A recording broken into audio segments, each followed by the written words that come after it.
So since I teach a lot and talk a lot about having holding companies set up as parent companies and using other operating companies as subsidiaries, one of the questions I get, especially from people who are looking to become real estate investors or acquire other businesses under their main holding company, one of the questions that I get is, when you're reaching out to potential sellers of real estate or business, what entity should you use for the purpose of marketing? Well, I think it really just depends on what type of branding you want to create in the marketplace. So let me give an example.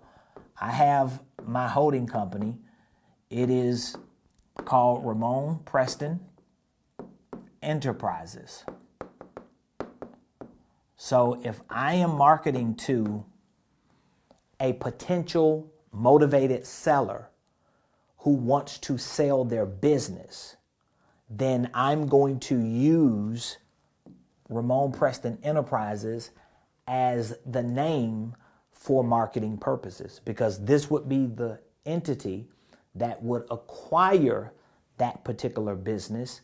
And once we bought that business, whether it is a stock purchase, meaning that we're buying the actual LLC, or an asset purchase, just buying the name and the operation and creating a new LLC, either way, it will be a subsidiary of Ramon Preston Enterprises. Now, if I am marketing to acquire real estate, we already have an existing LLC under Ramon Preston Enterprises called RP Capital LLC, which is our real estate investment asset management company.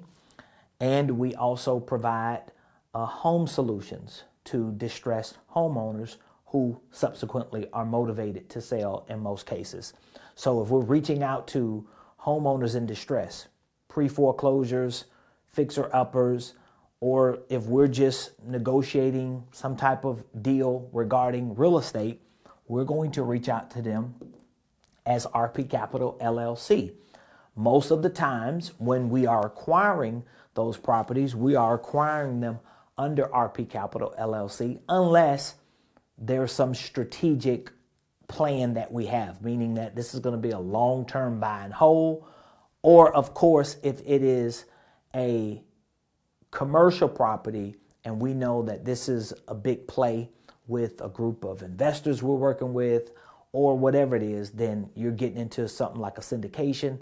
There's going to be a separate entity, and then RP Capital will be the manager of that entity. But just for the purpose of not complicating this conversation and making sure we keep the main thing, if you have one main entity, you can market to potential sellers of businesses and real estate with one main entity. Before I had RP Capital LLC, exclusive to real estate investing, I had Ramon Preston Enterprises. So I would literally send letters of intent to homeowners who could potentially sell their home, to business owners who could potentially sell their business. I was using Ramon Preston Enterprises for everything, for my coaching, my consulting, my education.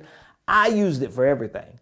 But once we started leaning more heavily into real estate investing and then niching that down to home solutions for extremely distressed properties, we knew it would be better to have an entity designated just for that, to give ourselves more leverage, particularly in that space of real estate. But again, if you only have one entity, use the one. If you have multiple, one for your holding company, and you also have one for real estate or maybe business acquisitions, then use that accordingly. But I don't think it's necessarily a wrong or right way unless you have a specific intention to market a specific business because you want to build a brand around it. So hopefully this video gave you some insight. If you have any more questions or need any more information or support on how to set up multiple entities, holding companies, subsidiaries,